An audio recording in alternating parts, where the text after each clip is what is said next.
Hello everyone. Our today's topic is mouth and the pharynx. The first of all you should all know is the oral cavity or the mouth cavity. It is divided into outer the smaller portion that is known as the vestibule and the inner larger part that is the oral cavity proper. So this region is the vestibule and this region marked in the colored is the oral cavity proper. The vestibule of the mouth, it is a narrow space that is bounded externally by the lips and cheeks and internally by the teeth and the gums. So with the mouth open, it communicates freely with the oral cavity proper. But important structure is the parotid duct. You will get a question in your exam that the parotid duct opening lies where? So the parotid duct opening, it lies on the inner surface of the cheek opposite the crown of upper second molar tooth. The Koplik spots, these are the diagnostic in the measles. These are the white pinpoint spots around the opening of parotid duct. They are seen in the measles. Also, the papilla of parotid duct in the vestibule of mouth, it provides the access to the parotid duct for injection of radiopaque dye that is done to locate the calculus in the duct system. Next structure is the lips. The lips is composed of skin, superficial fascia, orbicularis oris, submucosa, and mucous membrane. The lips they are bound. The lips bound the oral fissure. The meets laterally at the angle of mouth. The inner surface of each lip it is supported by frenulum that tie it to the gums. What is philtrum? It is a median vertical groove on the outer surface of the upper lip. Coming to the lymphatic part, the central part of lower lip, it will drain into the submental lymph nodes. The lymphatic from the rest of the lower lip passes to the submandibular nodes. Next structure is the cheek. Cheek consists of skin, superficial fascia, buccinator muscle that is covered by buccopharyngeal fascia and puffed by parotid duct. So remember, the cheek, in the cheek, the buccinator muscle is there that is covered by buccopharyngeal fascia and is puffed by the parotid duct. So this buccal pad of fat, it is best developed in infants. It lies on the buccinator, partly deep to the masseter, and partly, so it lies partly deep and partly in the front of the masseter. What is the lymphatic drainage of cheek? It is chiefly into the submandibular and preauricular nodes and partly to the buccal and the mandibular nodes. Next is the oral cavity proper. So it is bounded anterolaterally by the teeth, gums, alveolar arch of the jaw. The roof it is formed by the roof is formed by hard palate and the soft palate. The floor it is occupied by tongue.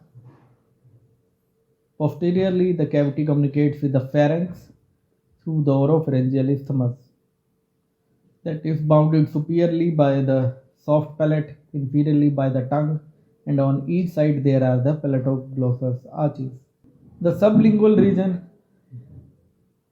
there is fold of mucosa that passes from the inferior portion of the tongue to the floor of mouth. That is the frenulum of the tongue. On each side of the frenulum, you will see sublingual papilla.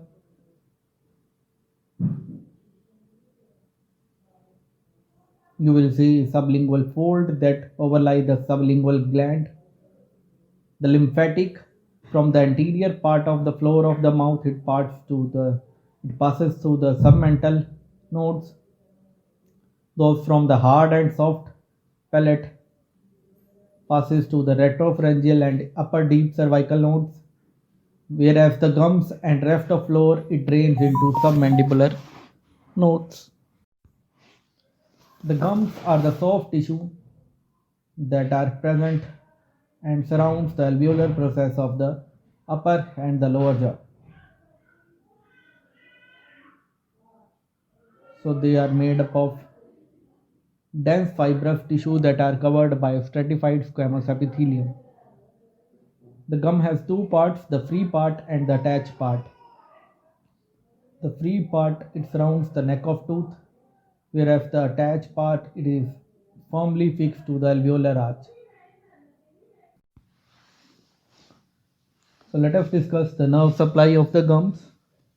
The upper gums, the labial side, the nerve supply is posterior, middle and anterior superior alveolar nerve.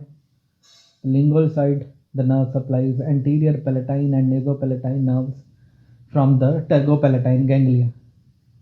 The lower gums, they are supplied, the labial side is supplied by the buccal branch of mandibular and incisive branch of the mental nerve.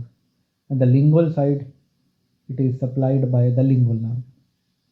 The lymphatic drainage of the upper lip, it passes to the submandibular nodes. The anterior part of the lower lips, it drains into the submandibular nodes, whereas the posterior part, it drains into the submandibular lymph nodes. The floor of mouth, what you can see is the Ludwig angina. It is the cellulitis of the floor of the mouth that uh, involves the submental, sublingual, and submandibular space. The tongue, it is forced upward, leading to swelling of both below the chin and within the chin. It is generally seen due to the carious molar teeth. Now, teeth, they are part of the masticatory apparatus. In the man, the teeth are replaced only once, that is, they are diaphyodont. The teeth are the first dentition. The teeth of the first dentition are the milk teeth or deciduous teeth. And second are the permanent teeth, deciduous dentition. They are 20 in number, permanent 32 in number. The nerve supply of the teeth, the upper teeth supplied by posterior superior alveolar nerve, middle superior alveolar and anterior superior alveolar nerve, that are the branches of the maxillary nerve. The lower teeth, they are supplied by the inferior alveolar nerve, that are the branches of the mandibular nerve. Hard palate, its anterior part, the anterior two-third part, it is formed by palatine process of the maxilla. The anterior two-third part, they are formed by palatine process of maxilla, and the posterior one-third by the horizontal plates of the palatine bone. The arteries supply the hard palate are the greater palatine branch of the maxillary artery, the vein drainage into the pterygoid plexus of the vein, the nerve supplies from the greater palatine and nasopalatine branch of the pterygopalatine ganglia, that is from the maxillary nerve, the lymphatic drain to the upper deep cervical lymph node and partly to the retropharyngeal lymph node. Soft palate, it is a movable muscular fold that suspends from the posterior border of the hard palate. The soft palate, it separates the nasopharynx from the oropharynx. It has two parts, anterior, posterior, two borders, superior, inferior. The anterior surface is concave, the posterior surface is convex. The superior border, it is attached to posterior border of hard palate. The inferior border is free. From the middle side, you will see a conical projection, that is the uvula. From the uvula, two curved fold of mucous membrane that extends laterally and downwards. The anterior fold is palatoglossus arch, or the anterior pillar of Fosses, that contains the palatoglossus muscle. So this fold forms the lateral boundary of oropharyngeal isthmus, whereas the posterior fold, it is known as palatopharyngeal arch, that contains the palatopharyngeus muscle.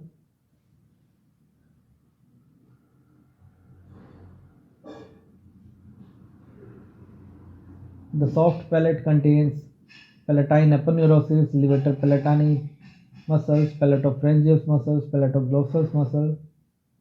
The palatine aponeurosis, it is a flattened tendon of tensor villi palatini that forms the fibrous bases of the palate, the levator palatini and palatopharyngeus.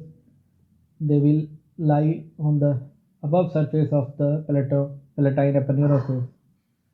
The palatoglossus lies on lower surface of the plateau on the palatine aponeurosis. The muscle of soft palate, they are tensor velli palatini, levator palatini, musculus jugulus, palatoglossus, palatopharyngeus. So all the muscles of the soft palate except is the tensor velli palatini, they are supplied by the pharyngeal plexus. The fiber of this plexus, they are derived from the cranial part of the accessory nerve through the vagus nerve, whereas the tensor velli palatini, it is supplied by the mandibular nerve.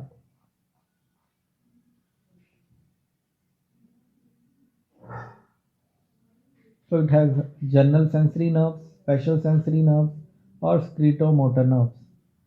The general sensory nerves, they are the branches of maxillary nerve through the pterygopalatine ganglion and the glossopharyngeal nerve. The special sensory nerve that will carry the taste sensation that are contained in the lesser palatine nerve. The fibers will travel from greater petrosal nerve to geniculate ganglion to the nucleus of tractus solitarius. The secretomotor nerves, they are contained in lesser palatine nerves. They are derived from superior salivatory nucleus and they travel to the greater petrosal nerve. Next topic is passavant ridge. What is passavant ridge? The passavant ridge, it is present on the posterior wall of the nasopharynx. The passavant ridge, it is the prominence of the mucous tissue that is formed by contraction of the superior constrictor during the swallowing. The passavant ridge, it is the prominence of the mucous tissue that is formed by contraction of superior constrictor during the swallowing. So some of the upper fibers of the palatopharyngeus, they passes deep to the mucous membrane to form a sphincter internal to the superior constrictor. So these fibers will constitute the passavant muscle that on contraction will raises a ridge that is known as passavant ridge. Now let us discuss the movement and the function of the soft palate. Number 1, it isolates the mouth from the oropharynx during chewing so that breathing is unaffected. It separates the oropharynx from the nasopharynx by locking passavant ridge during the second stage of swelling. By varying the degree of closure of pharyngeal isthmus, the quality of voice can be modified. Coming to the arterial supply of the soft palate, it is greater palatine branch of the maxillary artery, ascending palatine branch of the facial artery, and the palatine branch of the ascending pharyngeal artery that supplies the soft palate. The easy mnemonic to remember is GAP. G for greater palatine, A for ascending palatine, P for palatine branch of ascending pharyngeal artery. The veins, they pass to the pterygoid and tonsillar plexus of the veins. Lymphatic drainage, it drains into the upper deep cervical and retropharyngeal lymph nodes. So this table is about the muscle of the soft palate. The first is the tensor velli palatini. It is a thin triangular muscle. It originates from the lateral side of the auditory tube, adjoining part of the base of skull, that is greater wing of sphenoid bone and scaphoid fossa of the sphenoid bone. It inserts the muscle converges to form tendon that binds around the pterygoid humulus that passes through the origin of the buccinator and flatten out to form palatine aponeurosis. So this aponeurosis is attached to the posterior border of the hard palate. What are the action of tensor velli palatini muscle? It tightens the soft palate, chiefly the anterior part. It opens the auditory tube to equalize the pressure between middle ear and nasopharynx. Second is the levator velli palatini. It is a cylindrical muscle that lies deep to the tensor velli palatini. It has origin from the inferior aspect of auditory tube and adjoining part of inferior surface of the petrous bone. The muscle enters the pharynx, passing over the upper concave margin of superior constrictor, run down medially and spreads out in the soft palate. So it is inserted into the upper surface of palatine aponeurosis. It elevates the soft palate and closes the pharyngeal isthmus. It opens the auditory tube as like as tensor velli palatini. Third muscle is the musculus uvulae.